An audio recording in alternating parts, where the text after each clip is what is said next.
Hey guys, tonight we're not going to the pyramids, not to the museums, but to a place with no map for the living, a place where the story starts in stone, travels through corpses, and ends with a silent gaze. This is the Valley of the Kings, from 1539-1075 BCE, which became the burial site for royalty, Seti I, Ramses II, and Pharaoh Tutankhamun, queens, high-ranking officials, and priests of significant status from the 18th, 19th, and 20th dynasties. Besides King Tut's tomb, many other pharaohs from ancient Egypt were also buried here, like Amenhotep I, the various Ramses kings, I, 2, 3, V, C, 7, Ni, X, Hatshepsut, and more. In total, 63 tomb complexes, spanning across numerous chambers, and the largest tomb stretches over 120 rooms. So before you get too comfortable, take a moment to like the video and subscribe, but only if you genuinely enjoy what I'm doing here. And let me know in the comments where you're tuning in from and what time it is for you.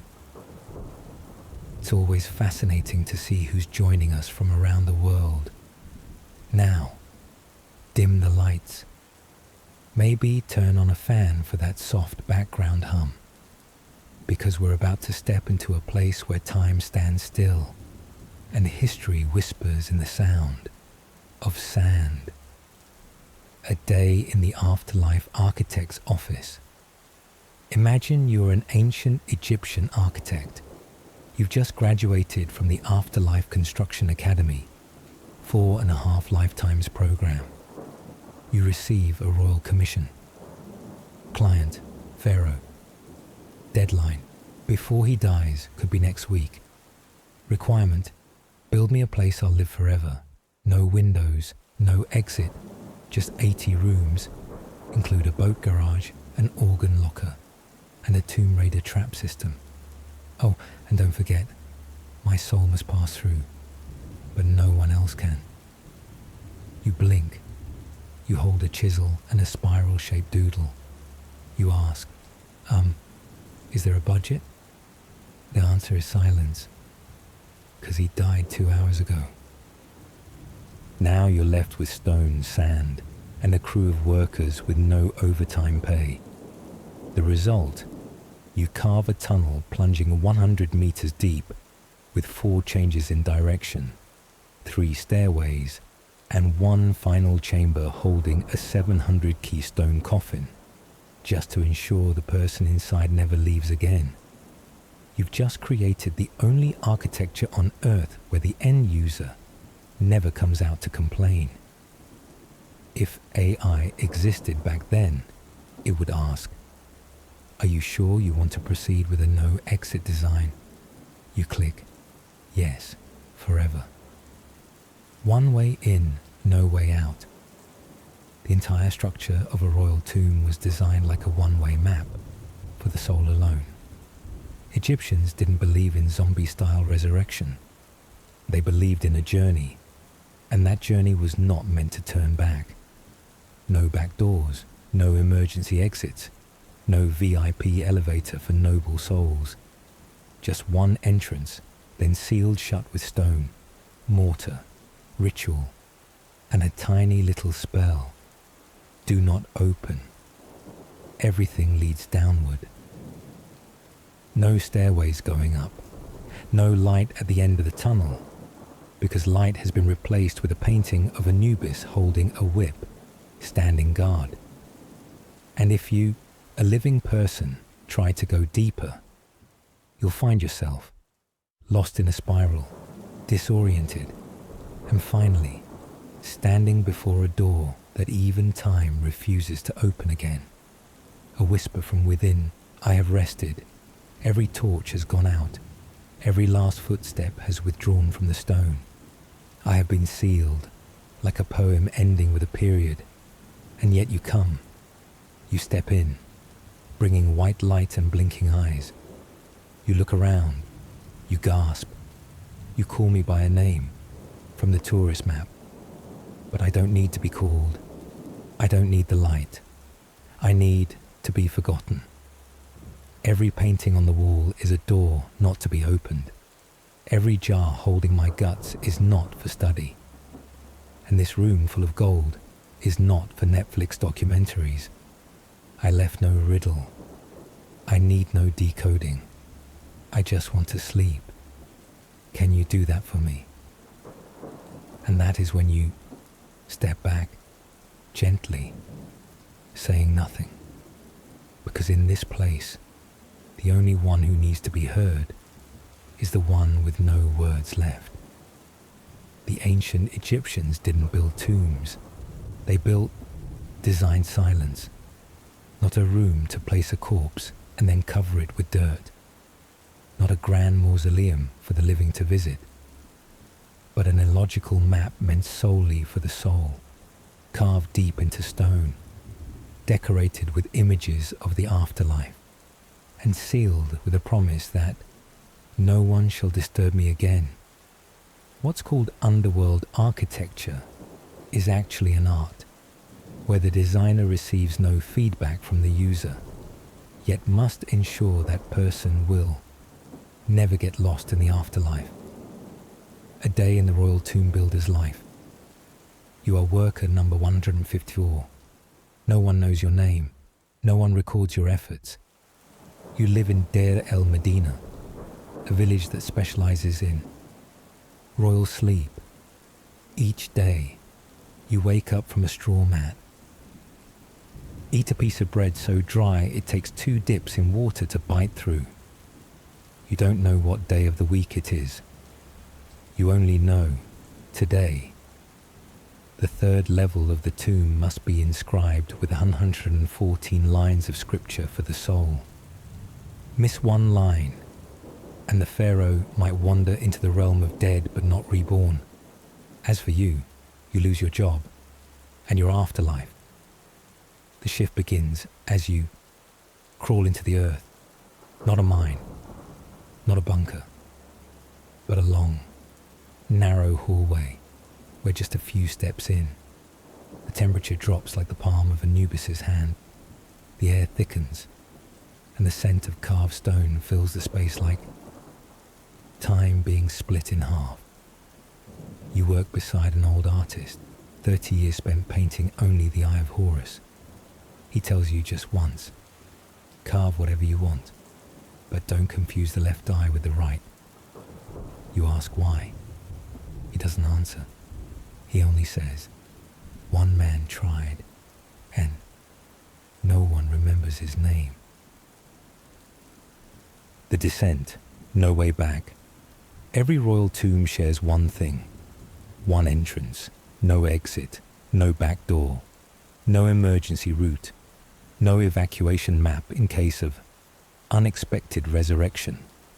The whole structure is dug one way, downward, as if the soul must drift into the afterlife under the pull of gravity. The path twists, stairways break angles. There are decoy rooms, sometimes leading to a wall, nothing beyond, just nothing. Maybe the builders planned it, maybe the dead requested it, or maybe simply, let no one find me. If they must get lost to give up, good. Some call it labyrinth art, others call it anti-theft strategy. But if you look closely, maybe it's the way someone accepts death through architecture, through stone, through complete minimalism, through refusing any way to turn back. When stone knows how to keep a secret, I am the final stone. I have no name. I am not beautiful. I am just the one placed in the final gap, where entrance meets forever. I was not touched by gods. I was not worshipped. I was simply nudged into place by an old worker, then left behind. No one said anything. No one bowed. Only the breath of the one who set me, light, raspy, like an unspoken apology. And after that, silence. No light, no sound, no more movement. I am the border between once was and will no longer be. I remained, through earthquakes, through floods, through countless excavation seasons where no one found the tomb's door. I thought I'd never have to move again. Until that day. The sound of metal, flashlights, whispers. We found it. They pried me out. I rolled aside, and white light spilled into what used to be a dream. They rejoiced. They took photos. They said, archaeological breakthrough. And I just sighed, because I knew a dream had just been awakened, and it may not have wanted to be. Tombs are not for tourists. They're for forgetting. Every corridor is carved full of hieroglyphs, but not for you to read, for the dead to remember the path. Every chamber contains a painting, gatekeeper gods, monsters guarding dreams, a star marking the way for the soul. They're not for the living, and certainly not for 4K cameras. See those clay jars? Modern folks call them canopic jars. Sounds like a detox juice menu item. But to Egyptians, they held liver, intestines, lungs, stomach. In other words, afterlife parts. You must bring them. Because if you die without your liver, you might be denied entry into the next world. That world doesn't use ID cards. They check your organs. The final footsteps. When everything is complete, the tomb painted, the body embalmed, the jars placed in order, the living step back. No one looks back. No one waves. Only footsteps, fading. And then, the final stone is set. No one returns. No one dares, because that's the rule. Once the door is sealed, any sound from the outside loses the right to name what lies within. Silence as a kind of time.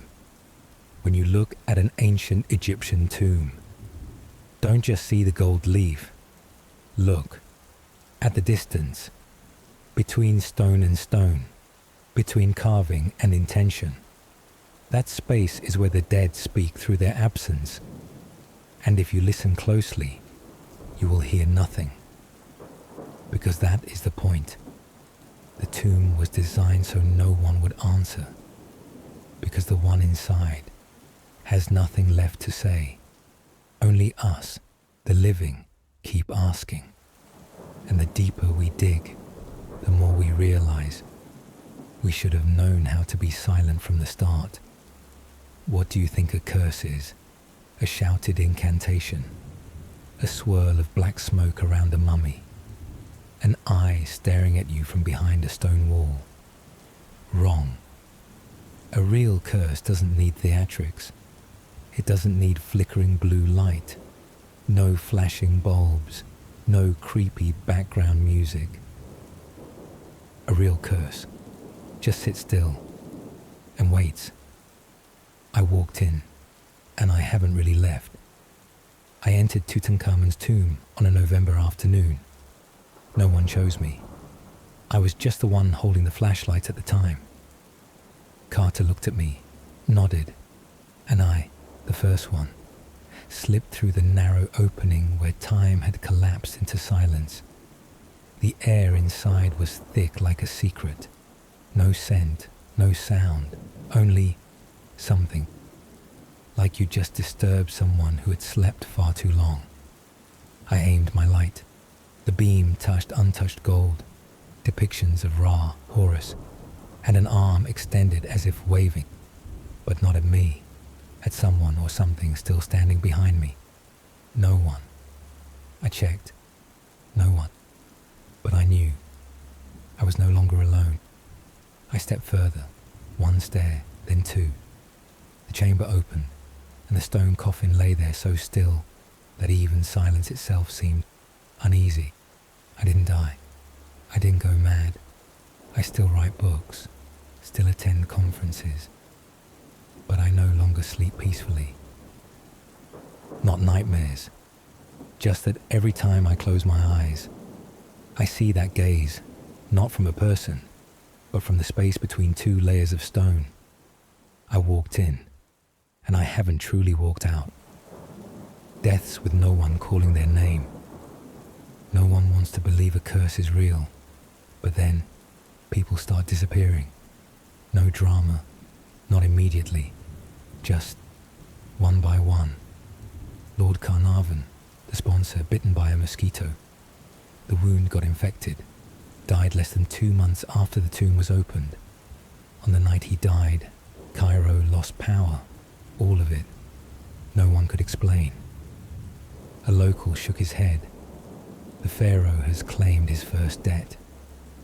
George J. Gould, unrelated American businessman, visited the tomb like a tourist, died a few days later of a strange fever. Western press called it the spreading shadow of the curse. Science called it coincidence. Egyptians called it being seen. Richard Bethel, the secretary, died in his sleep. No one knows why. Died quietly. As if someone simply touched his dream and said, "Your turn." Carnarvon's brother, thrown by a horse. Didn't touch the mummy, didn't excavate, just shared the bloodline. An Egyptian monk whispered, "The curse didn't find the right person, it found the right bloodstream." What does science say? Scientists repeated, it's mold, it's ancient bacteria, it's psychological stress, it's statistical coincidence. Sounds logical. Until you're the 12th person on the list, and every night you ask yourself, if I hadn't entered that tomb, would I still see myself in the mirror? Not dead, just unsure if you're still you. Like a funeral contract. Egyptians didn't write curses to scare. They wrote them knowing the living are curious. And curiosity always comes with a price. Don't say my name. If you speak my name without lighting the flame, if you touch my bones without understanding, I will not be angry. I will only make you forget your own name. The true fear isn't death, it's fading from all memory. And if you step in, breaking that balance, you carry the cost. No one knows what the cost is, only that everyone pays. Tombs are not for touring. Every tomb is a universe, a map for the soul, a miniature to guide the journey through the afterlife. If you, the living, step in, you've interrupted a trip you weren't invited on. And if you don't understand the path, don't touch. You don't damage the tomb. You damage the silence. And silence knows how to find its way back. If you step in, you take some silence with you. Not because it's haunted, not because of toxic air, but because you just opened a sleep that wasn't meant to be woken. And what you carry isn't a curse. It's a question, forever unanswered. Should I really have seen what I saw that day? If you can't stop thinking about it, then congratulations. You've just signed a contract without reading the fine print. The curse doesn't come from the mummy, it comes from us. Maybe you haven't been cursed, not yet. No fever, no dreams, no faint footsteps in your room at 2 a.m. But then you begin to lose sleep. You read more. You think about them, about the open tomb, about the stairs with no eyeballs that still follow you across every page. And you begin to understand. The curse doesn't have to arrive. We bring it home ourselves through not knowing what we've stepped into. In ancient Egyptian culture, death was never the end. Death was merely an absence from the physical world. You still continued, still lived, in the lines of text, still existed, through rituals, and especially, as long as your name was spoken, you still existed. But then, there were names that were erased, not faded over time, but chiseled out from walls, painted over, scraped until no one could guess someone had ever been there. And just like that, they never lived. They don't need to be remembered. We will not speak their names again. Erasing a name, a punishment, crueler than death. The Egyptians didn't believe in burning bodies. No beheadings, no casting into the sea. The greatest punishment wasn't to cause you pain. It was to ensure you were never remembered.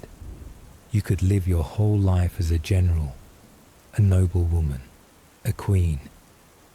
But all it took was one person after you, powerful enough and bitter enough to carve your name off every wall. The order was simple. Erase, and you vanished. No knife needed, no blood spilled, just a chisel and a decision that you were unworthy of memory. Empty walls, not from absence, but intention. In many ancient tombs, they found rituals still intact, paintings still vivid, but the name of the deceased scratched away, not by time, not by rain, by human hands. The hands of the living, deciding who gets an afterlife and who doesn't. A name erased isn't just lost identity. It's the severing of a soul's path home. Because if no one speaks your name in the ritual, no one prays for you to pass through the western gate, then you'll wander between two worlds. No direction, no memory, no call, not alive, not dead, just unallowed to exist. Queen, regent, placeholder. Most of the names that were erased weren't criminals. They were people in the wrong place, at the wrong time. A queen who ruled when the king died. A regent while the son was still too young. A priestess who managed the temple while the nation was unstable. They didn't betray anyone, didn't do wrong. They just weren't accepted as worthy of lasting existence. And so after death, they were erased from the stone. Their names gone, their bodies still there. But no one knew what to call them anymore. A name, the final weapon to keep living in Egyptian funerals. The name was spoken aloud because they believed every time you said a dead person's name, you gave them a little breath to move forward. You didn't have to say much, just say it right. I remember your name, and that was enough. But what if you don't have a name? Or worse, your name is forbidden. You'd have nowhere to go. No door opens, no light shines, just a soul left behind, because no one knows to send it. Erased memories, and who gets to hold the eraser?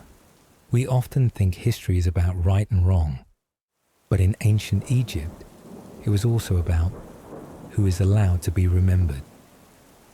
When a new pharaoh rose, the first order wasn't to rule, it was to check the list. Who needs to be erased? Who's getting their name chipped out? And just like that, some, once powerful, once painted in sacred red ink, disappeared, leaving behind nothing but a dent in the wall where their name used to be. If you see an empty space between beautiful hieroglyphs, don't assume it was never carved. It might have been, and then erased, carefully, professionally, with the coldness of someone who decided this name should no longer exist. Not saying the name doesn't mean they're gone. They once lived, once breathed, once ruled, once loved, once failed, then they died. Then they were forgotten. Then they were chiseled out of stone. But the saddest part is, they didn't disappear. They were just left behind, unnamed. You walk past a blank wall. No writing, no carvings, just a faint ripple where someone's name used to be. And for a moment, if you stop, you'll hear a very soft voice. I'm still here. It's just no one remembers what my name was. We call tombs heritage. We call the drawings archaeological records. We call each clay jar, each wall, each patch of plaster a clue to understanding a lost civilization. It sounds so academic, so noble. So, in the name of human discovery. But have you ever asked yourself, if they were still alive, would they let you in? Or maybe that body is whispering, I didn't write this for you to read. Not every tomb opens like a book. Some are a locked diary, no table of contents, no cover page, and definitely no desire for a review.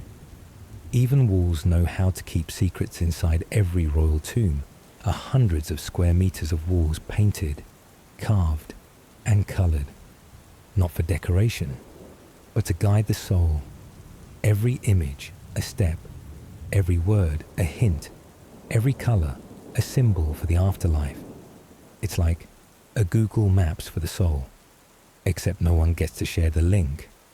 You, the living, step in thinking you're reading history, but in fact, you're eavesdropping on someone's death instructions. They didn't write it for you. They wrote so they wouldn't get lost crossing 12 dark gates, 3 fire serpents, and 7 gods weighing hearts. You're holding a handwritten copy by someone afraid to forget the way, not a reference book. Stories meant for only one reader, the one inside the coffin. Many people have cried upon entering a tomb, not out of fear, but because everything inside is too personal. You see the dead embracing their parents, the soul crossing rivers, a child carried by gods across reed fields with a small inscription, for my son, who died too young. No translation chart, no catalogue number, just a message. A sigh frozen on a stone wall. You walk in as a visitor and suddenly realize you're trespassing. So who's misreading the story? We flip on lights, hold cameras, measure, translate every symbol with modern software. We label tombs Archaeological Object 453 KV. We call the mummy Anthropological Resource. We describe opening the tomb as advancing human knowledge. And then one day, someone among us sits down, looks at the wall full of images and thinks, maybe I shouldn't read on. Maybe this is the part the writer didn't want reread. Maybe I just tore the last page from a diary that was never meant to be published. And the scariest thing is, some tombs have no drawings at all, no script, no colors, no map, just an empty room. So empty it makes you feel something used to be there and was erased, not by time, but by the tomb owner themselves.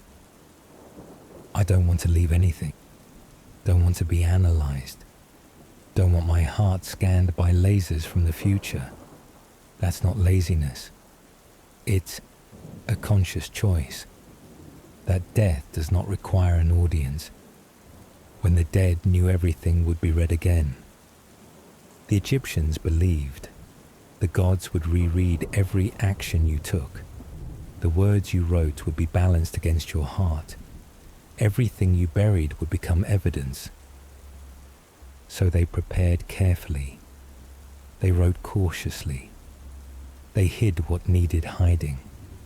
They painted what they wanted to keep. But perhaps They didn't anticipate being scanned by LED flashlights.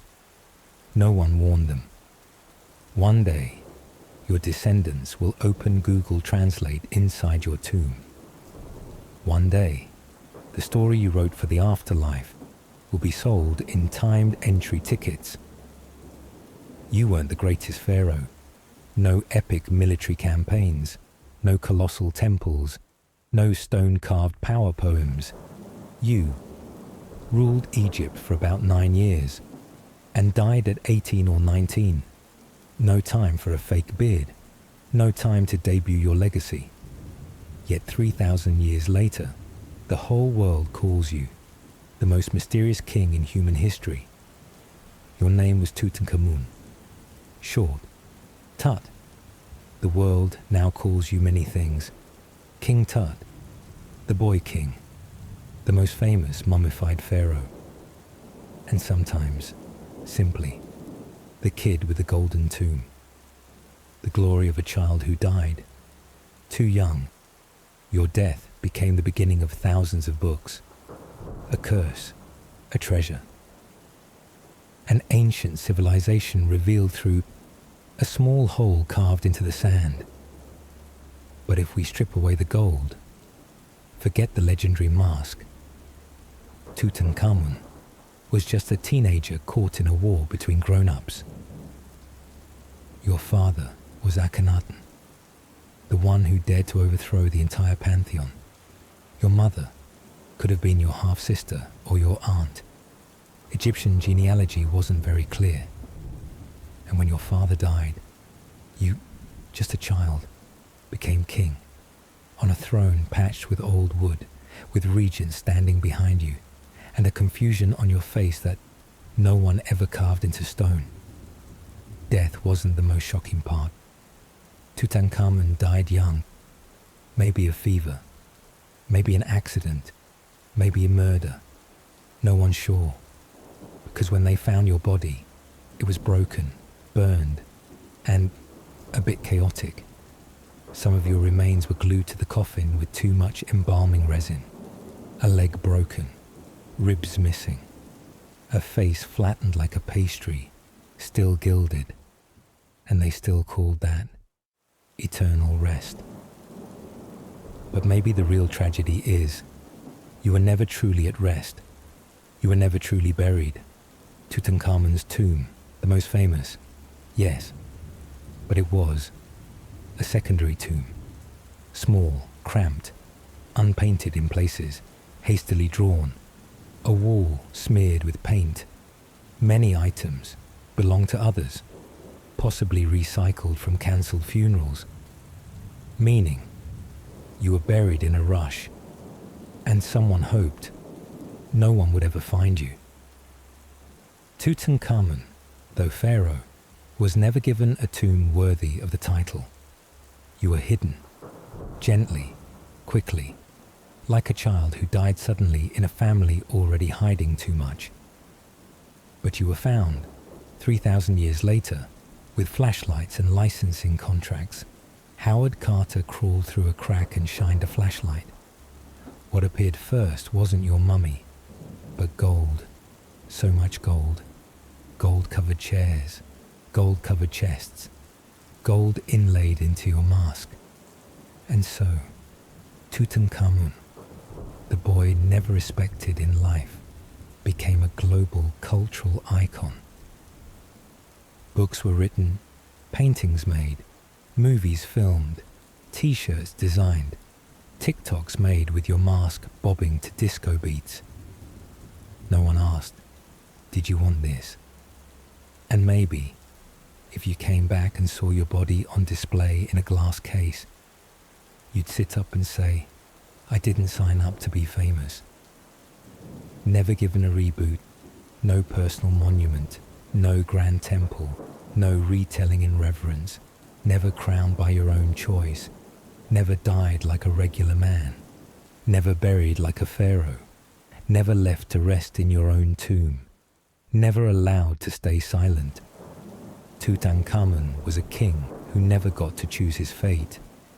You were just a young man, tired, placed on the throne before learning how to be a person, and then placed in a tomb before anyone had time to remember your real face. Gold may shine, but maybe you just wanted a little more dark. When you see Tutankhamun's golden mask, try imagining a teenager with a curved spine, a deformed foot, a body overwrapped in hardened resin, a name once forgotten, and a gaze plated in gold, without the right to look back. You left no declarations, no curse, no quote carved in stone, just a backup tomb, a shattered body, and a world shining a light into a memory you didn't get to clean up. You walk into the Valley of the Kings and think, they're down there somewhere. They want to be found. We're here to understand them. But are you sure? Are you sure they wanted to be found? Or maybe the fact that you see nothing was the original design. Entrances buried, not by sand, but by intention. Most royal tombs don't have a clear entryway, no gates, no exposed stairs, no signs. Instead, there's a smooth stone face, a thick layer of mortar, and a silence sealed shut like the final fold of a letter never sent. You think the sand covered it over time, but the truth is, right after burial, they buried the doorway itself. No one comes back. No more questions. No one should turn this page. Paths made confusing, like a map that doesn't want you to reach the end. Have you ever tried reading the floor plan of the tomb of Ramses IV and Sikkegs? A 65-meter corridor, 13 rooms, 4 false passages, 2 axis shifts, 1 deep chamber that leads nowhere. It's not a guidebook. It's someone trying to make you lose your way. Like sending a message, don't look for me anymore. But instead of blocking you, they lead you into a maze. Mummies that didn't want to be unwrapped and were wrapped too well. Some tombs hold mummies so tightly bound, they're almost impossible to open. 3 to 4 nested coffins on the outside, each with a unique locking structure. No blueprints, no handles, only the very clear will of the dead. If you want to see me, you'll have to undo everything I work so hard to hide. Modern people call it ritual sophistication, but maybe it was a final desperate effort not to be opened. Organs hidden, as if they were parts of the soul no one should see. Not everyone knows. The liver is kept separate. The lungs are kept separate. The intestines separate. The stomach separate. The heart, sometimes, not in the tomb at all.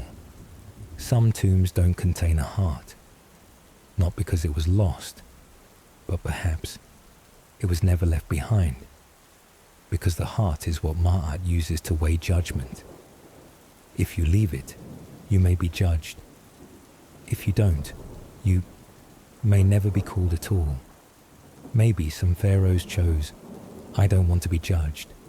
I've lived enough. Let me fade into darkness, no verdict necessary. Why hide so deeply? Because the dead, sometimes, are not afraid of being forgotten. They fear being misremembered. They fear that one day someone will shine an LED light on their face, mistranslate their name into a meme, print their face on a vintage tee, use their likeness as a TikTok filter. They knew dying isn't as scary as being turned into a brand. Better to be forgotten than remembered wrong. Hidden, not to be lost, but to be preserved. Like when you hide an old love letter, not because you hate it, but because it's too real. and the world no longer fits that kind of truth. The Egyptians hid their tombs, their names, their paths, their hearts, not to challenge you, but to keep their final sleep undisturbed by the hurried feet of those chasing an unauthorized story. They didn't lie deep out of fear of theft. They lay deep so no one could force them to live again. When you bend over to examine an ancient tomb map, remember, the path doesn't lead to treasure, the walls don't welcome visitors, and the entrance is not a greeting, it's a final whisper. I was once human, and now I wish to be nothing at all. It's not death that makes you disappear, not the sand, not time, not a mummy drying out after 3,000 years. What truly makes you vanish is when no one dares to say your name anymore. No one whispers, no one mentions, no one looks at the faded inscription and says, "This was someone who once lived." And so you still lie there, body intact, tomb sealed, jars in place, walls painted, but the soul has no one to guide it because no one calls, no one remembers. When the name was erased, it wasn't the rain. On many stone walls in the Valley of the Kings, you'll see sentences with pieces missing, names scraped off faces in paintings blurred or scratched, spells that stop mid-line, not from time, not from insects, but from human hands.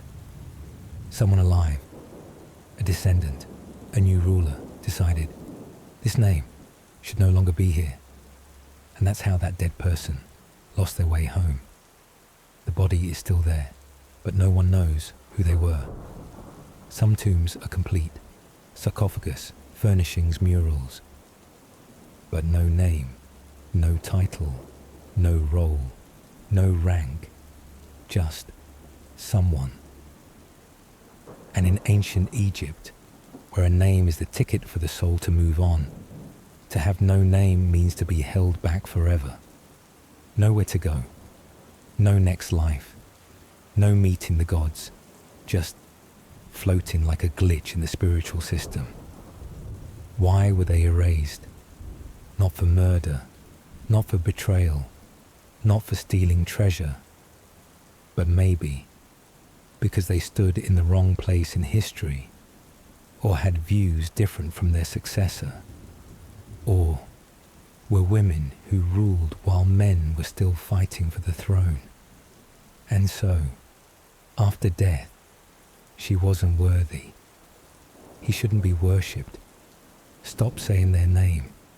And so they were never read again, never called again, never allowed to step forward. A name, not just a call, but a key.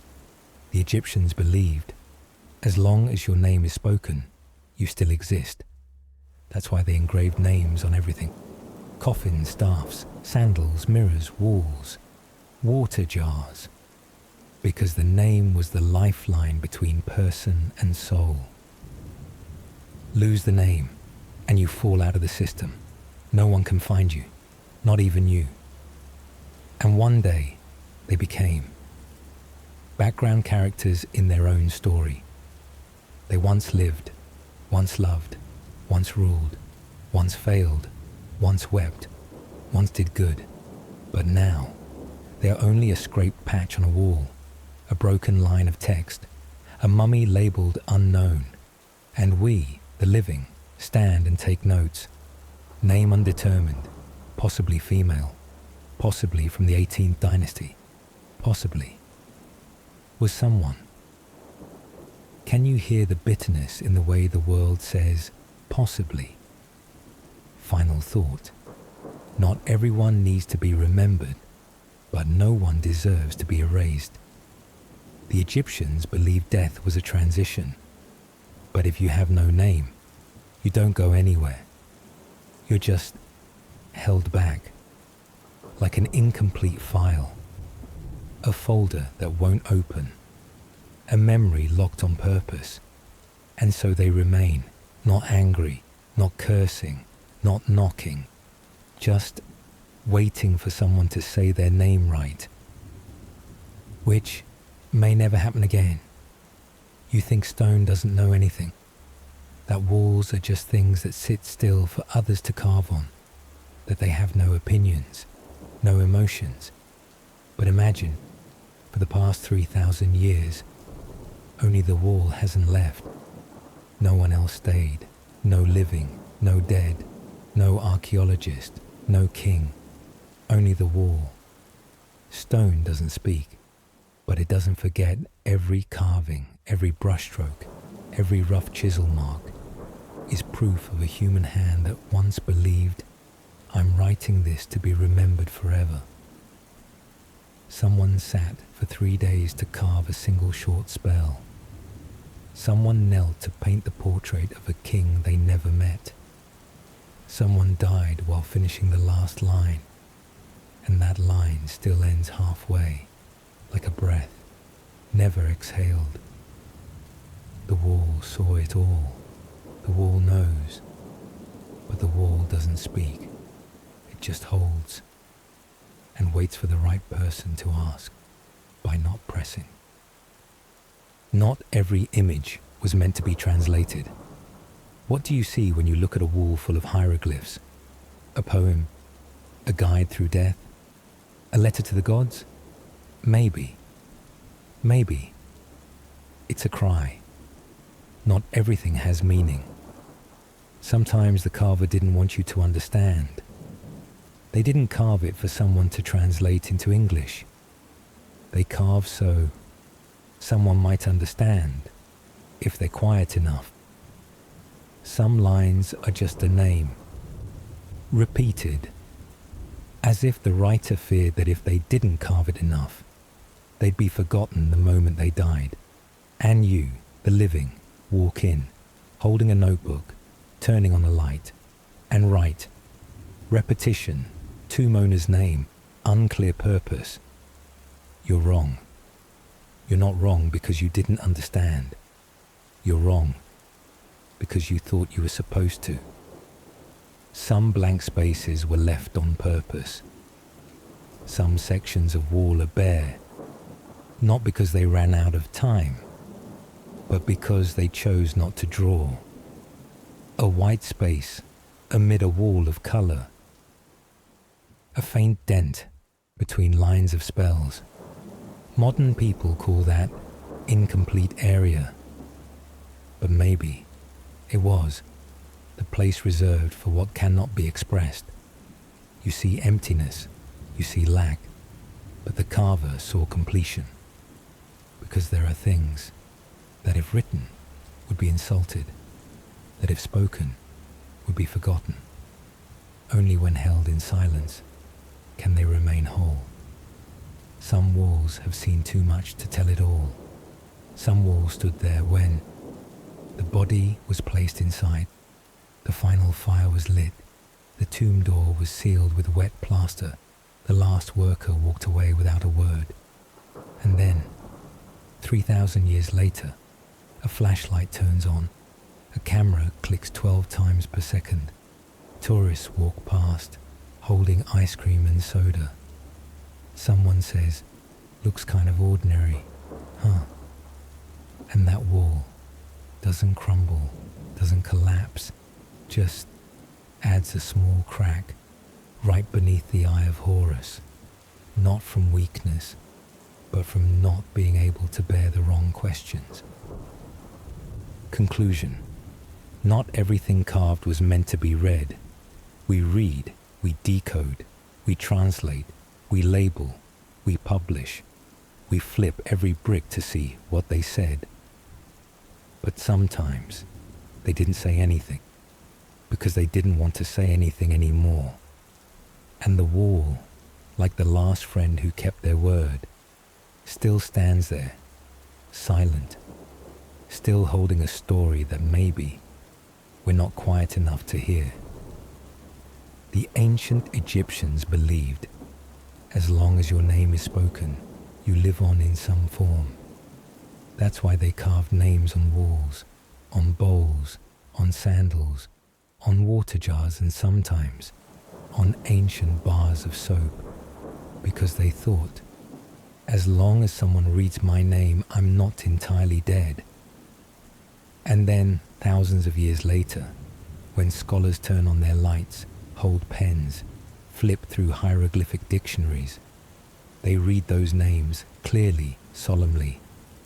Pharaoh Tutankhamun, Queen Tusret, seal bearer of the state under Seti I. That name echoes again. After 30 centuries of silence, sounds like resurrection. But have you ever wondered, what if their soul just wanted to keep sleeping? Being called by name is being woken up. You are in deep sleep, a long dream, no visions, no noise, just silence, enough for you to forget who you are. And then someone knocks on your tomb, flips on the light, shines a flashlight on your forehead, and says aloud, "Hello, are you Pharaoh Ramses VI?" You don't respond, because you don't need to.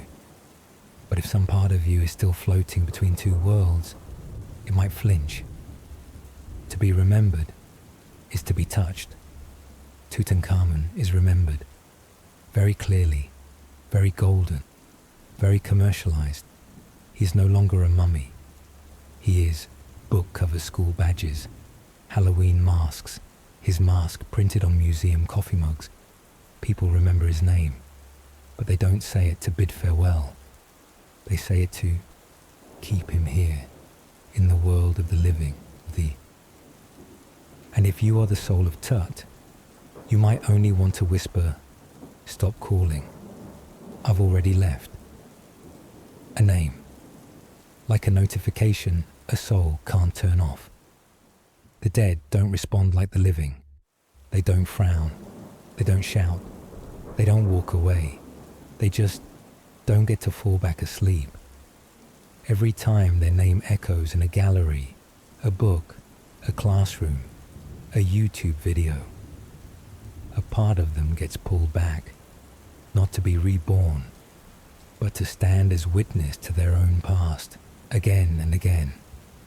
Sometimes, the most peaceful death is the one with no sequel. Some are called back, but no longer. Themselves, people remember Cleopatra, but not her voice, not her gaze, only the Hollywood quotes. People remember Ramses, but not that he was once a child, only the throne and its label of power. The name is called, but the person is left behind. Like someone knocks on your door, calls your name from behind, and when you turn around, they say, "Oh, not you. I was calling, a re-edited version of you." Maybe true rest is when no one knows your name.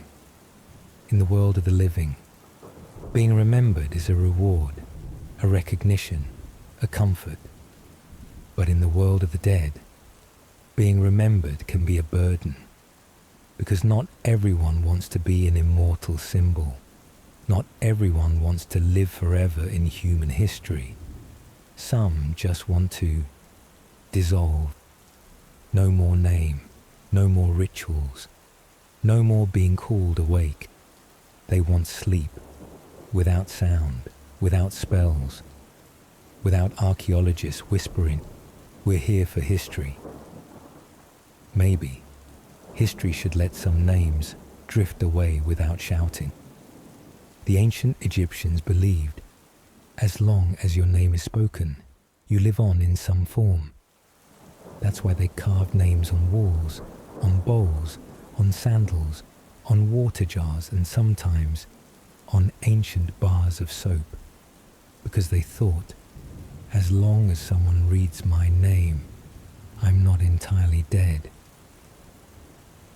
And then, thousands of years later, when scholars turn on their lights, hold pens, flip through hieroglyphic dictionaries, they read those names clearly, solemnly. Pharaoh Tutankhamun, Queen Tuzret, seal bearer of the state under Seti I. That name echoes again. After 30 centuries of silence, sounds like resurrection. But have you ever wondered, what if their soul just wanted to keep sleeping? Being called by name is being woken up. You are in deep sleep, a long dream. No visions, no noise, just silence, enough for you to forget who you are. And then someone knocks on your tomb, flips on a light, shines a flashlight on your forehead, and says aloud, "Hello, are you Pharaoh Ramses Zigtix?" You don't respond, because you don't need to. But if some part of you is still floating between two worlds, it might flinch. To be remembered is to be touched. Tutankhamun is remembered, very clearly, very golden, very commercialized. He is no longer a mummy. He is book cover school badges, Halloween masks, his mask printed on museum coffee mugs. People remember his name, but they don't say it to bid farewell. They say it to keep him here, in the world of the living. And if you are the soul of Tut, you might only want to whisper, "Stop calling. I've already left." A name, like a notification, a soul can't turn off. The dead don't respond like the living. They don't frown. They don't shout. They don't walk away. They just don't get to fall back asleep. Every time their name echoes in a gallery, a book, a classroom, a YouTube video, a part of them gets pulled back, not to be reborn, but to stand as witness to their own past again and again. Sometimes, the most peaceful death is the one with no sequel. Some are called back, but no longer themselves. People remember Cleopatra, but not her voice, not her gaze. Only the Hollywood quotes. People remember Ramses, but not that he was once a child. Only the throne and its label of power. The name is called, but the person is left behind. Like someone knocks on your door, calls your name from behind, and when you turn around, they say, "Oh, not you. I was calling. A re-edited version of you." Maybe true rest is when no one knows your name. In the world of the living, being remembered is a reward, a recognition, a comfort. But in the world of the dead, being remembered can be a burden, because not everyone wants to be an immortal symbol. Not everyone wants to live forever in human history. Some just want to dissolve. No more name, no more rituals, no more being called awake. They want sleep, without sound, without spells, without archaeologists whispering, "We're here for history." Maybe history should let some names drift away without shouting. There are tombs we haven't found. There are tombs we've seen, but haven't dared to touch. And there are tombs we deliberately leave alone.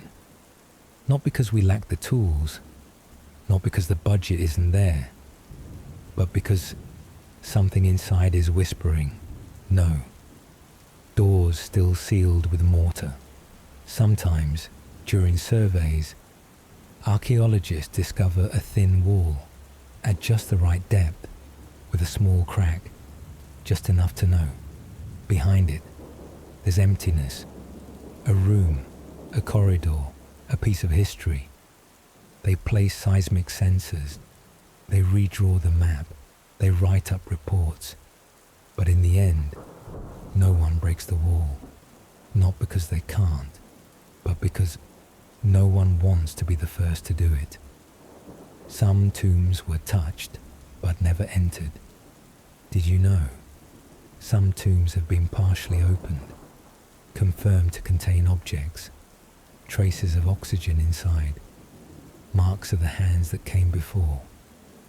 And then, they were closed again.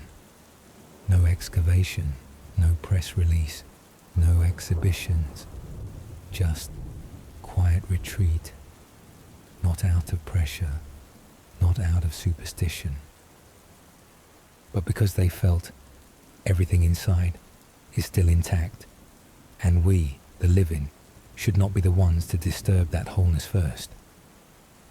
The real reason isn't in the sand. Some say, no permit yet, need more funding, shortage of on-site analysts. Sounds reasonable, but the truth is, there are places we don't enter because we fear we won't come back out, not because of ghosts, but because of the feeling, I just broke something that no one in 1,000 years has dared to break. Tombs still sealed are the last places the past hasn't been translated. Imagine you're standing in front of a door. Behind it are 3,000 years of silence, no sound, no light, no one reading, no one recording, no one making a podcast about it. And you, the first one, do you step in? Not everyone has the courage to break something that's still whole, and maybe that's the only thing still whole. We've opened almost everything, broken seals, taken the gold, scanned the mummies, simulated the voices, made documentaries, reenacted funerals with VR, but still, there are rooms that have never been called by name. They bear no fingerprints, no moisture sensors, no audio guides, no one breathing loudly at the threshold. No one says, "Shall we open it?" They just remain silent, as if they know silence is the last sacred thing left. Not opening is also a form of respect. We can break, we can translate, we can understand, we can retell. But sometimes the best way to keep a story is to never speak it aloud. And maybe the tombs that were never opened aren't a loss, but a rare chance for the past to keep one secret for itself. There's a strange moment in human history. It's not in wars, not in inventions, not in textbooks. It's the final moment when a name is spoken for the last time. Not ceremoniously, not ritually, maybe just a whisper, maybe just a sudden memory, maybe just a call in a dream, then silence. And from that moment on, that name no longer belongs to collective memory. One person, one name, one breath, gone without echo. There are names once carved in gold, sung in temples, written on 12 walls and 4 sarcophagus lids. But then, their loved ones die. The last student doesn't pass the story on. The keeper of that memory eventually disappears too. And that name, though it remains carved in stone, has no one left who knows how to say it. The name still exists, but the one who knew how to call it does not. When a name becomes decoration, we walk into tombs, see rows of curling hieroglyphs. We translate, we categorize, we label, name, pronunciation unclear. Identity, likely aristocratic. Role, possibly third wife. Each person, each name, reduced to a few lines in Arial font. No one remembers what they like to eat. No one mentions how they once hummed softly while walking the hallways. No one knows they cried when watching their son leave the temple for the last time. All that's left is a name, whose last speaker is dead. Existence without witness. Some people lived quietly, not kings, not rebels, just worked, loved someone, and died simply. Their name wasn't carved in stone, just lived in a wife's memory, in a friend's story, in a child's eyes. And then those people left too. No grand tomb, no inscription, no statue, only this truth. They were here, and then they weren't. No one erased them. It's just no one's left to remember. And in the end, they sink into history, like an unopenable file. We research, dig, trace DNA, reconstruct faces, assign placeholder names. We try to pull them back into the light, when maybe they had already chosen the dark. They left no files, built no tomb, didn't submit a copy of their name to the future.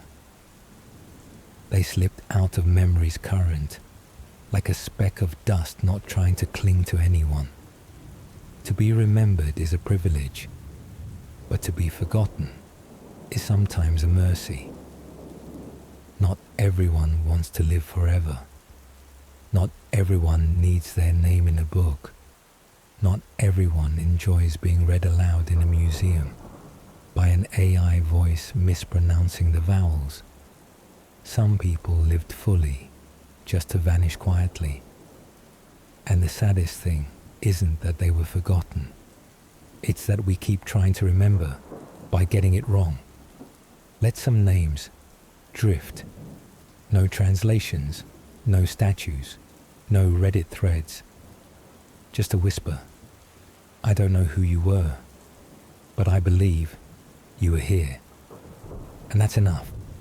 For a lifetime. And for a soul that no longer needs to be called awake. Some people die and leave a will. Some leave a tomb. Some leave a stone statue. Some leave an 82-line poem on a limestone wall. But others leave only silence. No name. No words. No signals. No intention to be remembered. And surprisingly, they chose it that way. Leaving nothing was how they kept everything you might think. No tombstone, no rituals, must mean they were forgotten. But no. For some ancient Egyptians, that was a sacred choice. Not because of poverty, not because of guilt, but because they didn't want to be retold. They believed, there are parts of me that belong only to me. If I leave them behind, they'll be misinterpreted. If I tell them, they'll be rewritten. So, keep it. No one needs to read. What's never said can't be distorted. When you tell a story, it instantly belongs to the listener. The listener retells it, adds, removes, explains, and then one day, even you can't recognize your own story anymore. The dead knew that, so they left no detailed descriptions, didn't cover the walls in carvings, didn't write out emotions, didn't ask anyone to remember them. They just lived, then died, then left no footnotes. And just like that, no one could distort them anymore. Who I was isn't something you need to know. If you find an unmarked tomb, no objects, no images, no clear traces, what would you think? You might feel emptiness, but maybe that's exactly what they wanted. No guesses, no notes, no documentaries made about their life when they never asked for one. Who they were only mattered to them. No legacy required, no labels, no copyrighted memories. The most beautiful stories are sometimes the ones without an ending. Have you ever read a book so good you didn't want it to end? And then at the final page, it stops. No conclusion, no last chapter, no they lived happily ever after. Just stops. Silent. Light. You get mad. Then you sit still and begin to understand. That's how it was supposed to end. The dead knew that. And sometimes they let their life story stop, with no one allowed to write the final chapter. Silence as a destination that needs no map. The modern world demands maps. You must know who is who, born when, Died where? Why? Why there's no statue? But the ancient Egyptians sometimes believed the real destination doesn't need to be found because it is the only destination meant only for me. No paths left behind, no shared coordinates, no check-ins, no post-death blogs, just one person in a dark room with their soul and a silence that doesn't need witnesses. Conclusion: maybe they weren't forgotten. They just chose not to be remembered. Not every absence is a tragedy. Not every untold story is a loss. Not everyone needs a legacy. Some people live fully and just want to vanish cleanly. And if you find an empty tomb, no name, no words, no trace, understand this. This isn't a mistake. It's a decision. A silent message. Thank you for coming, but there's no need to record anything. Now imagine you're sitting on a massive boat, floating across the Egyptian sky. Ahead of you is blinding light. Behind you is darkness creeping in. You're not the captain, but you know who's steering. Ra, the reluctant CEO of the entire solar system. No office, no support team, just him, a spear, the serpent Apep, and a universe that needs to be lit every day. A day on the solar boat. Ra doesn't have a desk, no time clock. He has a boat, called the Manjet, the solar bark, rowing from east to west, crossing the entire Egyptian sky from 6A to sunset. Along the way, he lights temples, warms up sleeping farmers, dries linen for the weavers, and occasionally scorches a few onion fields if he sails too close. Think that's a simple day. Remember, Ra's light must be present at all times, in every place, not too little, not too much, because if he dims even slightly, the people panic. It's a sign. Ra is tired. Burn more incense. By noon, Ra reaches the peak of the sky. That's when he's brightest, beautiful and unbearable, like a strict father's glare through your bedroom window when you're trying to nap. No one dares look straight at him. No one dares complain, because his light, whether the crops grow or not. By late afternoon, the solar boat descends towards sunset, but don't think Ra rests. Nightfall is the hardest part. At night in Duat, a nightly battle, because when the world sleeps, Ra is not allowed to dream. His boat transforms into the Mesektet, the night vessel, and instead of gliding across the sky, it dives into Duat, the underworld, the shadow realm, where light is the rarest thing. Every night, Ra must pass through 12 gates of Duat, representing 12 hours of hell. Each gate is a level of trial, some filled with rivers of fire, some with punished undead, some echoing with the screams of unworshipped souls. And at the end of each night waits Apep, the giant serpent of chaos, a creature longer than a train, eyeless, but it sees every weakness, every night. It waits for Ra, mouth open, coiled, ready to swallow the sun forever. There's not a single day Ra doesn't fight, not a single night he sleeps in peace. If his hand slips, Apep will devour the world's dawn. And then, no sun, no harvest, no growth, no life. When the sun doesn't rise on time, sometimes the dawn doesn't come on schedule. The Egyptians called it Ra is tired. They didn't blame him. They didn't mock. They offered more flowers, lit more oil lamps, and whispered, "Please God, row again. Please shine again." They knew, if one day Ra does not return, the world will fall into chaos, and they, the tiny humans beneath the pyramids, can do nothing but hope. Being a boss of gods, Not that easy. Ra once tried retirement. Really, when humans rebelled, he got exhausted. He handed the throne to Osiris, the gentle god of justice. And what happened? Seth, Osiris's brother, rebelled, killed him, and cut him into 14 pieces. Ra had to come back, fix everything, and rebuild the universal management system. Then he tried giving the throne to Horus.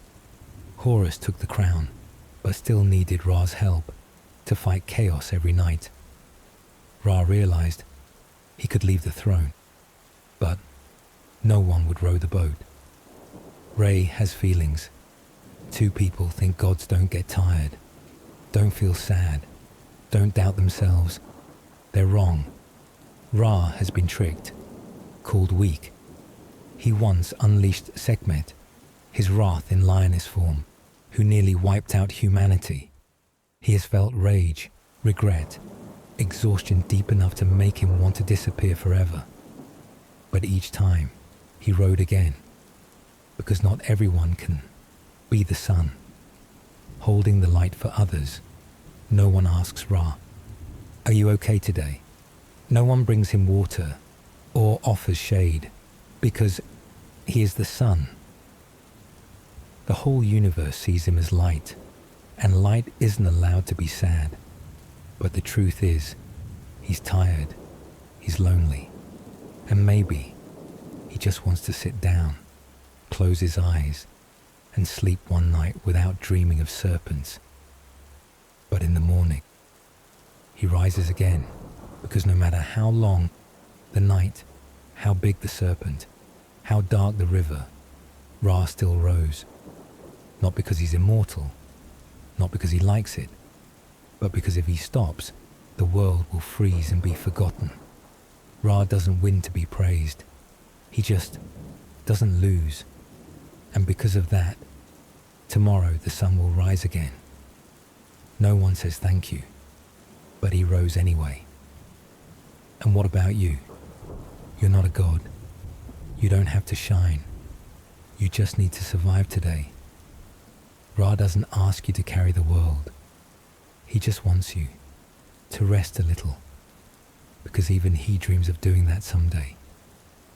You're lying there in soft darkness, listening to a story from very far away. So far.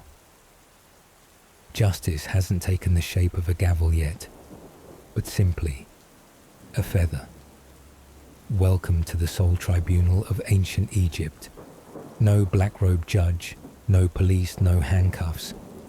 Just your heart, a scale, and a white feather, extremely light.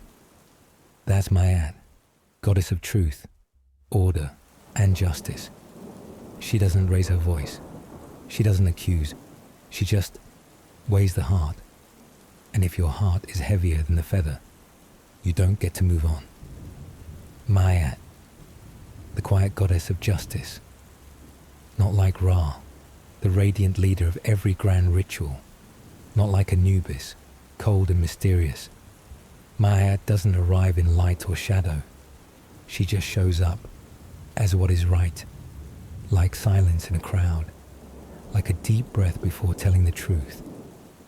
She wears a crown shaped like an ostrich feather. Her gaze is calm, and her smile, if it ever appears, is as soft as a breath in Luxor's heat. No one hears her yell. No one sees her angry, because she doesn't need to be. True justice doesn't have to be loud. The journey after death, and the strangest scale you die. It's okay. Everyone dies. And Anubis brings you to a place called the Hall of Two Truths. Gods painted on the walls, the floor paved with oaths. In the center, a huge scale made of gold and black stone. On one side, they place your heart, not metaphorically. Your actual heart, which Egyptians believed held the soul. Thoughts, memories, lies, and that time you stole linen from your neighbor. On the other side, Mart's feather. No lawyers, no last-minute deal. Just you, the scale, and everything you once thought when no one was watching. If your heart is lighter than the feather, you enter the field of reeds, a simple paradise, green, peaceful. If heavier, condolences, your soul will be devoured by a creature part hippo, part lion, part crocodile, named Amit. Yes, 3 parts. Don't ask. No reincarnation, no going home, no ghosting, erased forever. Truth isn't heavy, but it's hard to carry. Ancient Egyptians didn't believe justice was punishment. They believed justice was harmony. The world exists when everything flows in its place, at its time, with the right words. No noise, no chaos. No one pushed out of the natural rhythm. Marwa doesn't stand in the marketplace. She doesn't ask for confession. She just watches to see if you've drifted from yourself. Heavy, off balance, light, truth, simple, not easy. Because try it. Being light-hearted in a heavy world might be harder than walking through Duat. Ma'at isn't a preacher. She's a whisper once. Someone fooled an entire village and was honored for speaking well. Once, someone lived kindly all their life and was called weak, slow. In the weighing room, they stood side by side, and only one passed. Not the clever speaker, not the success story, but the one who had nothing to hide. Ma doesn't need you to be rich, doesn't need you to memorize the 42 negative confessions. She just needs, when no one's looking, are you still kind? If yes, light as the Nile wind. If not, even a golden crown won't pass you through one feather. The feather, a symbol of justice that breathes. Modern minds like gavels because they're strong, final, heavy. But Egypt was different. Justice didn't slam down, it lifted. Feathers aren't threats, feathers let you fly. Because if you live truthfully, no one needs to judge you. You already know whether you're allowed to keep going. Where Mat hides, not in temples. She isn't in the pyramids, not on the throne, not in holy scrolls. She's in how you answer a child asking, "Why does it rain?" She's in your eyes when you see a beggar and no one's taking photos. And sometimes she's in a strange dream where you're alone, weighing your heart against a feather. You wake up and no one knows, but you know. Yesterday you were heavy. Today you'll try to live lighter. The questions no one dares ask Mart. What if I lied to spare someone pain? What if I was wrong, but never got to apologize? What if I was good, but no one saw it? Do you know what Mart would say? She wouldn't say anything. She'd just look at your heart, place a feather on the scale, and you'd know the answer. Why do people fear Mart, even if she never punishes? Because she doesn't forgive or blame. She just reveals who you are when you think no one is watching. And that, sometimes, is scarier than a curse. If your heart feels heavy, remember, no one stays light forever. The human heart gets weighed down by pain, by anger, by exhaustion. But Ma doesn't need you to be perfect. She just needs you to be true. If you're lying here, unable to sleep because of unspoken things, try exhaling. Once, then once more. Maybe you'll feel your heart get a little lighter. And if not, it's okay. Try again tomorrow morning. No one's weighing you yet. And if you're lying in a dark room with only a small light near you, keep it close. Because tonight, we tell the story of a creature that hates the light, a serpent longer than every question in your head. And the reason you still see the sun every morning is because it hasn't swallowed Ra. Open your eyes at night, and what you see isn't darkness, it's Apep. You know that feeling of waking up at 3 a.m. No sound, no one calls you, just a chill across your spine, as if something is watching, but you can't see it. The ancient Egyptians felt that too, and they called that feeling Apep has passed through. Apep, or Apophis, is the embodiment of chaos, not a god, not worshipped, no temple, but its name everyone knew, because each night, when the sun sets, Egyptians didn't just go to sleep, they waited to see if Ra would make it back. Apep has no eyes, but sees every fear. They drew Apep as an endless serpent, its body coiled around sky and earth like it wanted to strangle space itself. No legs, no fins, just thick scales, sharp teeth, and a mouth wide enough to swallow the entire sun in one bite. It needs no weapons, because its weapon is doubt, chaos, uncertainty. You can't see it, but you begin to ask, will the sun rise tomorrow? Will Ra win this time? What if this time Ra loses? That's when Apep is strongest. Duat, not hell, but a battlefield every night.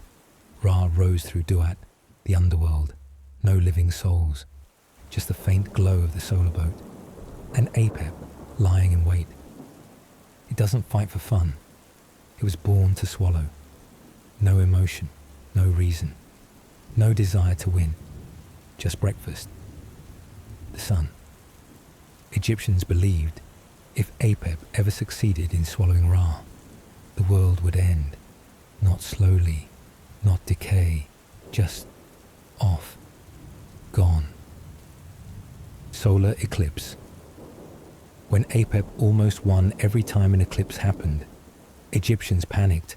They beat drums, screamed, lit incense, and blew horns everywhere. They believed that was when Apep bit into the sun, clamped down on Ra, and daylight vanished in broad day. No one dared say it aloud, because if you said, the sun is gone, you were admitting Ra had lost, and Apep loved that. So Egyptians stayed silent and prayed, loudly. Sounds strange, but it worked. The sun returned, Ra won again, and everyone exhaled, until the next night. Apep never dies, and that's the scariest part. You think Ra winning each night is enough. It's not, because Apep doesn't die. It cannot be killed. It cannot be sealed. It cannot be erased from the cosmic map. It slithers, it waits, it growls, because chaos always finds a crack to crawl through. A gap, a tired person, a distracted god. That's all it needs to start gnawing at the toes of order. Is Apep an evil god? No, it's not evil. It's empty. No anger, no grudge, no reason. It just doesn't want anything to fully exist. It is the unanswered question, the insomnia you can't explain, the feeling that something's wrong, even when everything looks fine. It is instinctual darkness. How Ra wins, not by fighting, but by repeating. Ra doesn't destroy Apep. He just wins today, tomorrow. He rose again. Next night, he fights again, and again through eternity. That is the only way to stop darkness from swallowing light. Not a final blow, but a strange persistence, even knowing it'll return tomorrow. What about the Apep inside you? Apep isn't underground. Apep might be lying at the bottom of your heart. It's that thought you won't look at, that sadness tucked under your smile, that moment you just want to disappear for a bit, not be the sun anymore. But if you're still breathing, still listening, still trying to sleep, you're still rowing, you're being Ra. Apep doesn't know it's helping us. Strange paradox. If Apep didn't exist, Ra wouldn't have to try. If there were no night, who would dare to love the light? Apep thinks it's destroying the universe, but it doesn't know that its very existence gives meaning to effort. And every time you make it through one more night, without breaking, without giving in, without swallowing someone else, you've beaten Apep again. If you're lying in the dark and thinking, no one hears me, remember, there is a God who listens to those who no longer speak. His name is Anubis, the jackal-headed god. He performs no miracles. He does not make rivers. He does not shine. He simply stays silent so that death won't be lonely. Anubis doesn't stand out because he stands at the edge of every ritual. No one paints him with a golden crown. No one chants his name in crowds. He doesn't ride the solar boat, doesn't dance with fire. Anubis appears when everyone else has turned away, when someone closes their eyes for the last time, when the room has no more sobbing, when the soul has just left the body, not sure where to go. Anubis steps in quietly. No need to be called. He's always on time. Occupation: guard the body, guide the soul, keep snakes away. Anubis didn't embalm. That was done by priests, craftsmen, those who used resin and linen, but who steadied their hands as they wrapped each toe of the departed, who whispered ancient prayers into their ears so the dead wouldn't grow angry and the living wouldn't turn to stone. Anubis, always behind them, a hand lightly on the shoulder, never pressing, just reminding he's no longer dangerous, but he's still human. Anubis is the final stylist of life. Ancient Egyptians believed to enter the afterlife, you must look presentable. Not fashionably, but neat, whole, ceremonial. Anubis made sure of it. Hair combed, fingers folded, shroud laid perfectly, not because someone would see, but because a life once lived deserves respect. Anubis is the last to touch you, and he is never afraid of your cold. When the heart is weighed, who holds the scale? Ma'at gives the feather, but who weighs your heart? Anubis. He doesn't decide where you go. He only holds the scale, keeps it balanced, keeps you from being judged by looks, only by the weight of your heart. He says nothing. He only watches. When needed, he nods. And you may pass, or not. Why does he have a jackal's head? Ancient Egyptians feared jackals. They dug graves, chewed bones, haunted the night. Anubis didn't slay them. He became them. To remind the world, no one can guard death better than one who once destroyed it. He took the jackal's head, and from then on, no beast dared approach the grave again. Anubis has no great temple, just small chambers in the hearts of the grieving. He isn't worshipped like Ra, not radiant like Bastet, not dramatic like Horus. But every child who lost a mother knows his name. Every wife who rests her head beside her husband's still chest has called him, not with words, with tears, and he comes, not to bring life back, just to hold their hand until the pain no longer bites. Is Anubis lonely? Very likely, because no one wants to stay beside him for long. The living fear him, because he is tied to death. The dead are already gone. He leads them to their end, then turns back, walks down the hallway, looking for the next one fading. Anubis is the farewell guide, but no one ever asks him to stay for tea. Anubis has known silence himself once, when Osiris was slain, his body torn apart. No one could find the last piece. No one dared touch it. Only Anubis. He gathered the parts, washed them in river water, wrapped them with bare hands. No one thanked him, but the world knew. Death, because of him, was no longer chaos. Anubis and you, the one who keeps silence for others.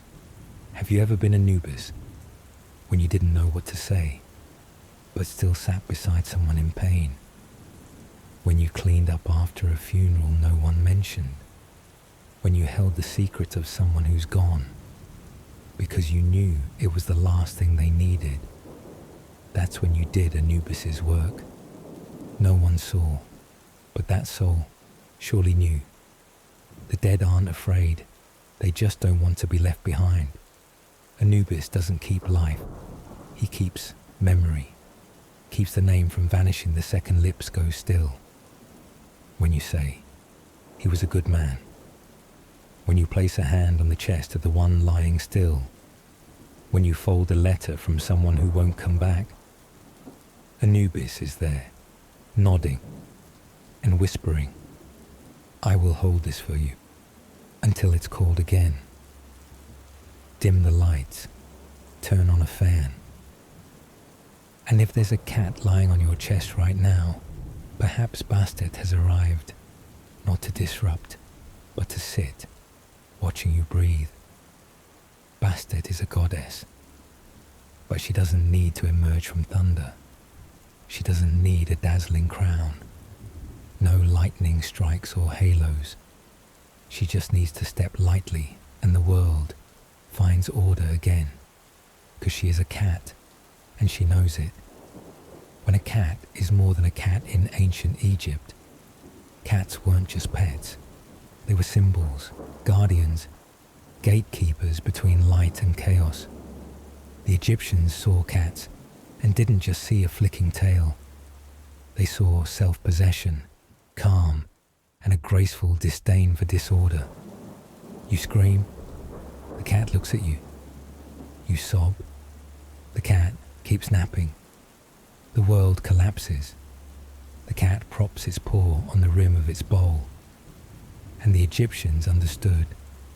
Only a god fears no humans.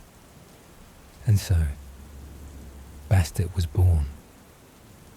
Bastet, the cat-headed goddess with the temperament of a cold pillow.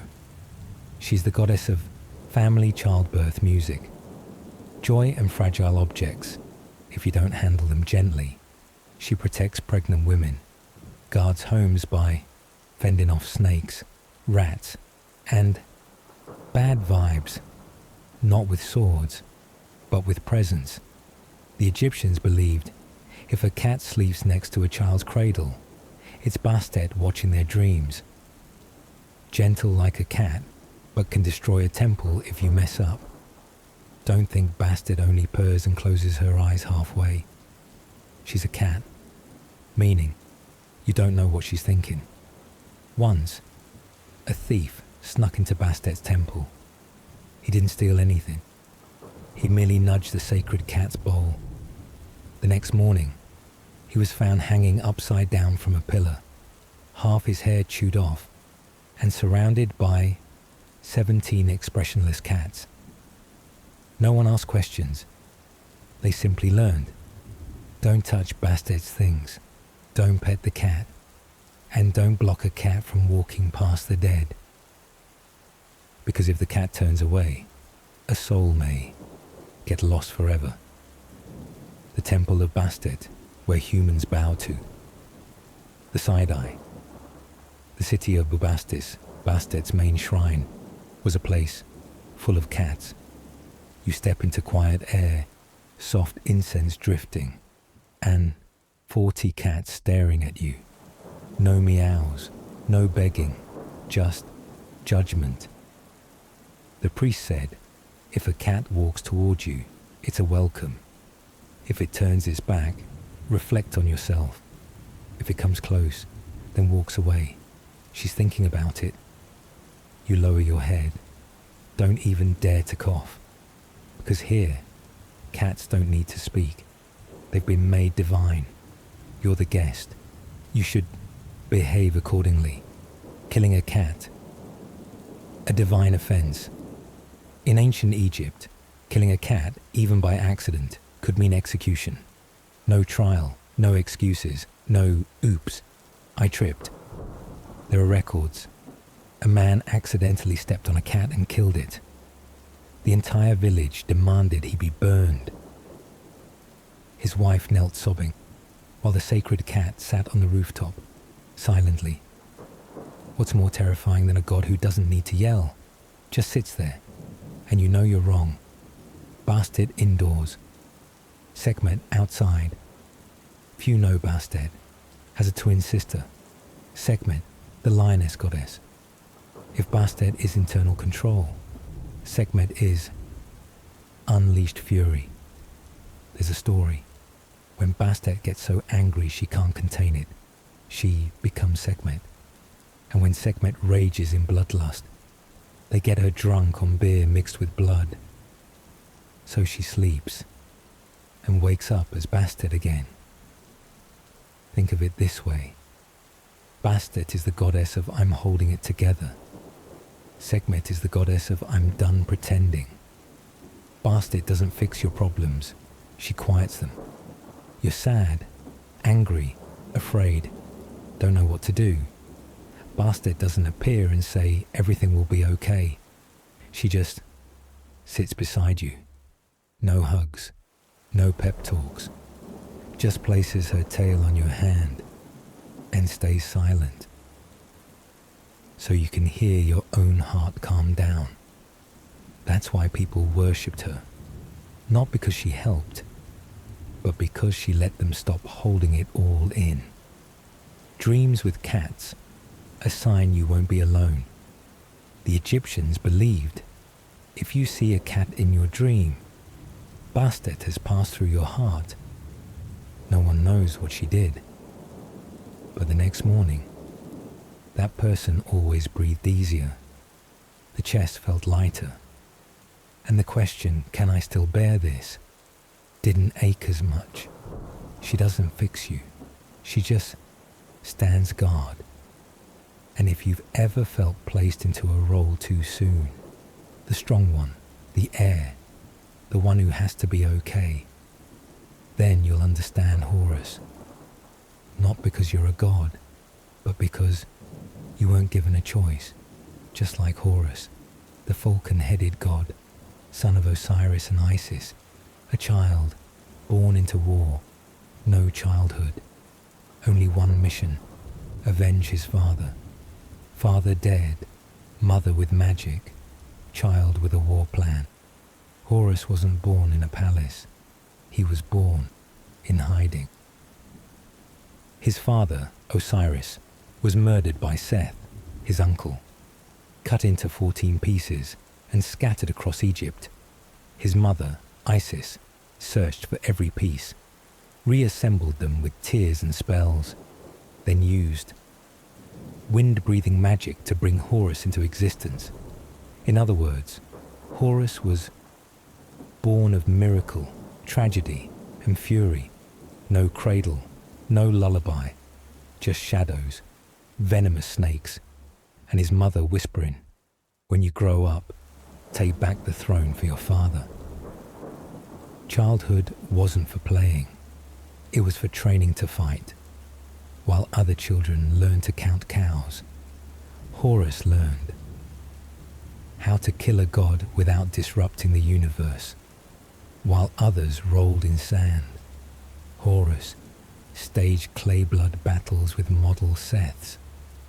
And every time he grew tired, Isis placed her hand on his forehead and whispered, "You are the last hope.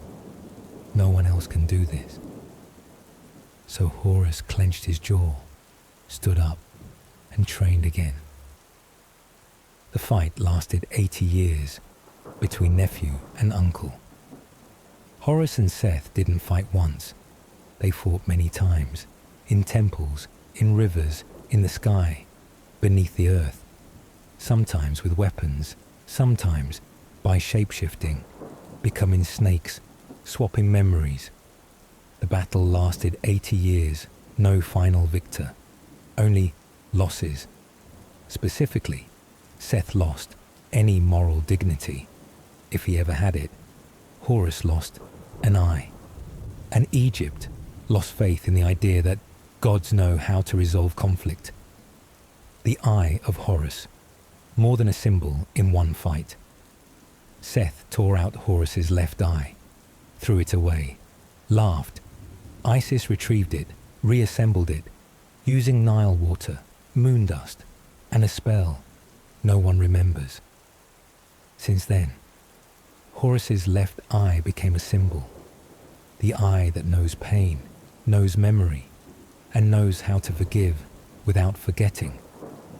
Egyptians wore that eye to protect their soul from liars, not because it saw clearly, but because it had once been ripped out. Horus took the throne, but didn't smile eventually. The Council of Gods met. Ra sighed. Thoth tapped his tablet. Ma'at tilted her feather, and they agreed. Horus shall be king. Seth is exiled to the desert. Victory. But Horus didn't smile.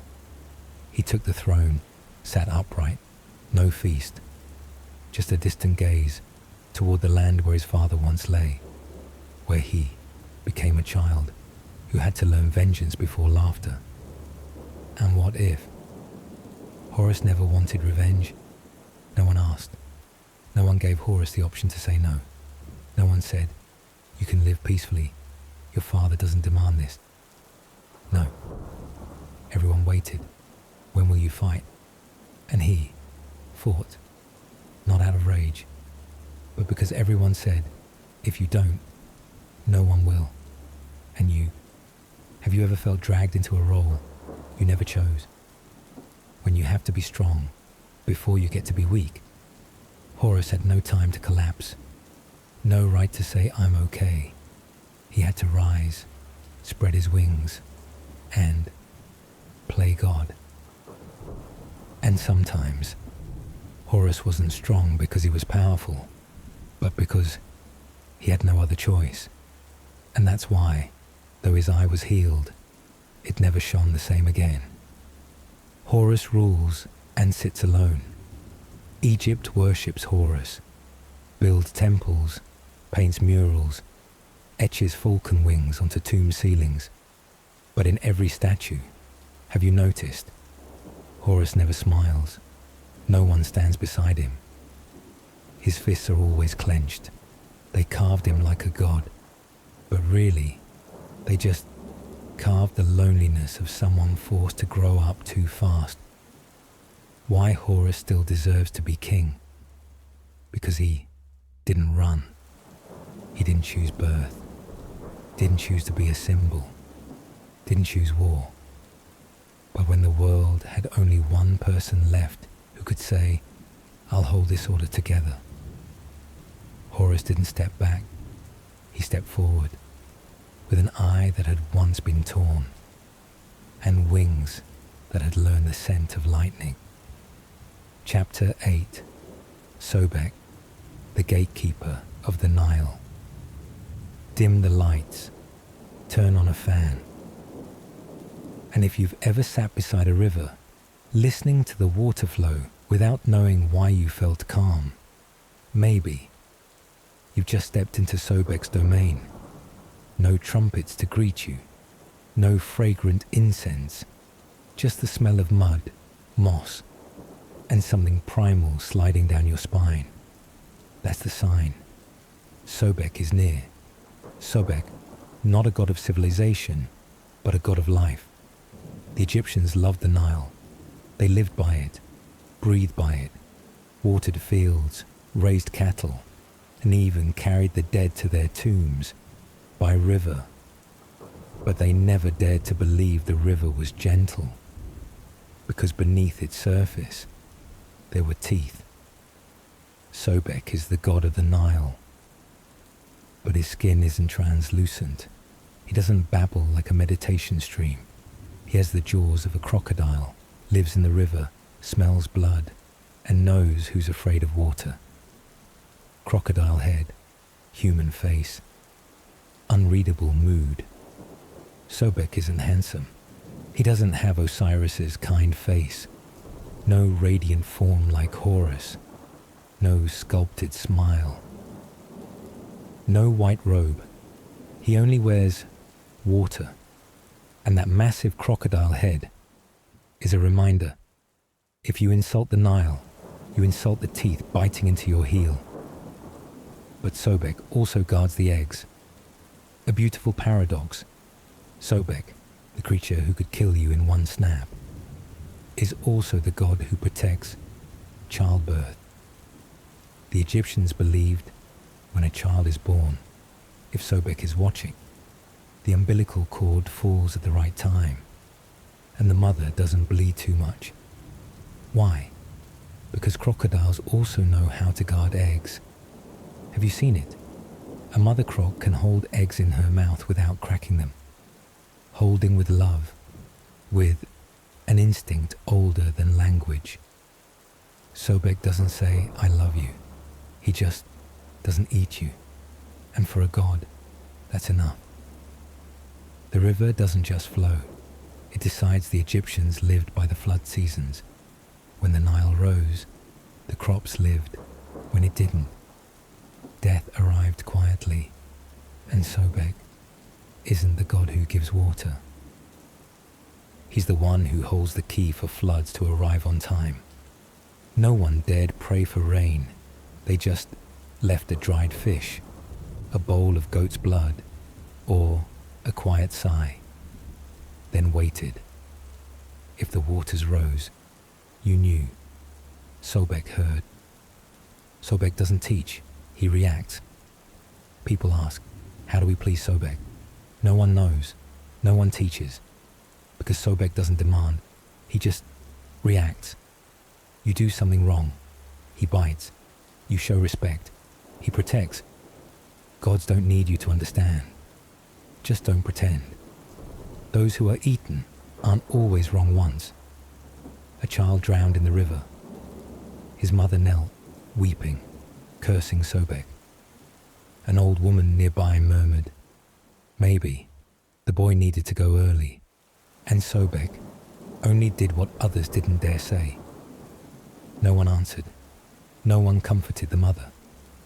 But that night, people saw a crocodile lying by the shore, silent, not moving, not feeding, just lying there, as if it too was grieving.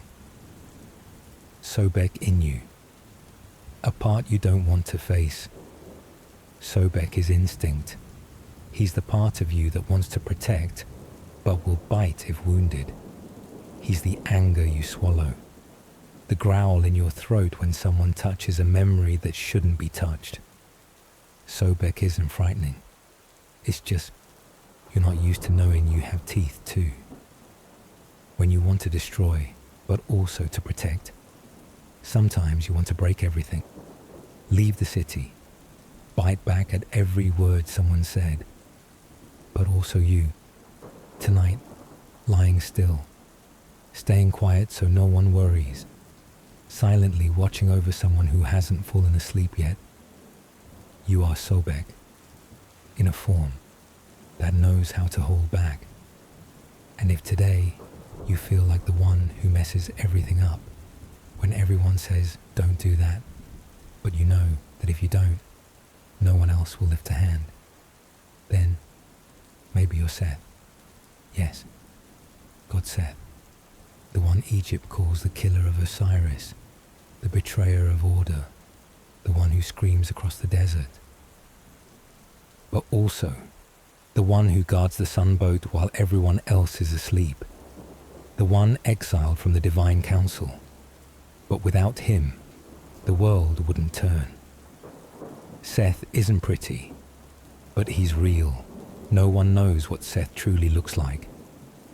Some drawings show him with a donkey's head, pointy ears, a nose shaped like an axe, eyes like spirals, a face that resembles no known creature. The Egyptians called it Seth's animal, meaning his own beast. Unlike anything, uncopyable, belongs to no category, like the feeling that you don't belong anywhere, don't look like anyone, don't want to pretend, just want to scream, I'm part of this too. Seth killed Osiris out of jealousy, chaos, or because it needed to happen. Seth was Osiris's brother, and he didn't like him because Osiris was too perfect, order, calm, justice, but also suffocating. So Seth threw a party, made a box beautiful as a dream, invited Osiris to try lying in it, and then shut the lid, buried him alive, cut him up. The universe shook. Egyptians whispered, the god traitor. But maybe a part of them exhaled, because from then on, they learned what it meant to be angry, to lose, and to endure. Before that, the cosmos was too smooth, so smooth, it wasn't real. Seth and the desert, everything dry except emotion. Seth lived in the desert, no trees, no water, no visitors, where wind howls, stones crack, and the sky burns, where you have to scream just to hear yourself. And Seth was very good at screaming, not because he liked noise, but because he couldn't stand pretending. You want to say I'm fine. Seth will flip the table until you scream for real. You fake love. He'll tell you it's a contract, not affection. You paint over the world. He'll blow once, and it's all gone. He doesn't destroy out of cruelty.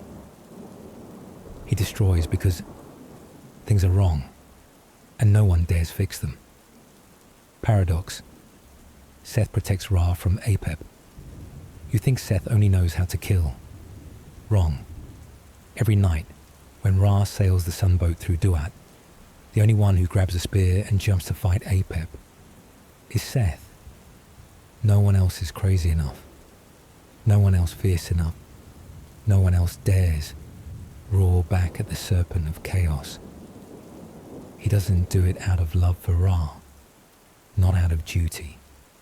He does it because he can't stand anything staying quiet forever. If Apep swallows Ra, order collapses, and there's nothing left for Seth to break. Paradox. The wildest god is the one keeping everything from being swallowed. Seth and stupid antics, but at the right time once. Thoth needed everyone's attention to solve a soul equation. No one listened. Seth burst in, mimicked a donkey, sneezed non-stop, rolled on the floor. The council froze. Thoth took the chance and solved the equation. Seth wasn't a scholar, not refined, but always timely, because he doesn't follow rules. And sometimes that untimeliness is exactly what's needed. Does anyone love Seth? Not many, but there was one. Nephthys, Seth's wife, also a goddess often forgotten, always beside Isis, but never remembered. Nephthys once left Seth, then came back. No one asked why. But one night, when her house caught fire, Seth was the only one who ran in, let the flames bite his skin, carried her out, and said nothing. Even a destroyer can hold someone close. Seth isn't a villain. He's a cycle. Egypt didn't think like Marvel. No good gods versus bad gods. Only links in a chain. And Seth is the link of reaction. When the world is suffocating, he opens a path. When laws are blind, he flips the table. When someone needs to scream, he screams for them. Then, when things are clean again, he may steps back. No glory, no credit, just so that next time he can break it again. And the Seth in you. Have you ever been called a troublemaker? The one who breaks things but is the only one speaking the truth. The one who slams the table but is the only one who actually cares. The one who walks out but no one picks up the slack when you're gone. You're not evil. You just can't stand the polished lies being painted over everything. You are Seth. And you're the one keeping things real. And if you're lying there, with a head full of words, a heart full of unspoken thoughts, and a feeling that maybe I should write this down, then hello. You've just brushed past the god Thoth, the one with the ibis head, holding a reed pen, recording everything, even the things others forget or deliberately ignore. Thoth doesn't need anyone to remember his name, because he's the one who remembers on behalf of the world. Thoth, god of wisdom, but also of the curse of remembering in the Egyptian council of gods. If Ra is light, Ma'at is order, Seth is chaos, then Thoth is the minute's clock. Yes, he's the one who must write everything down. Not allowed to sleep, not allowed to miss a detail, never gets to say, sorry, I forgot. Thoth is the oath keeper, the law writer, the star counter, the timekeeper, and the one who remembers the birthdays of all the gods, even though no one remembers his calendars, languages, writing. All because Thoth yawned and started scribbling. The Egyptians believed writing didn't come from the mouth. It came from the pen. And the pen came from Thoth. Hieroglyphs. He made them. The first alphabet. Also him. Lunar calendars, solar cycles, administrative hours. He counted them with sleepy eyes. Thoth didn't create to brag. He just saw someone struggling to write cat, and so he quietly carved it into stone. Why does he have an ibis head? Have you ever seen an ibis? Long neck, always murmuring into its own ear. Walks slow, tiptoes, makes no sound, always watching, always quiet, exactly like Thoth. He doesn't soar like Horus's hawk, doesn't glide like Bastet's feline grace. He steps, writes, waits, and occasionally tilts his head just slightly as if to ask, are you sure you want to say that? The Book of Thoth and the story of knowledge. Hidden away.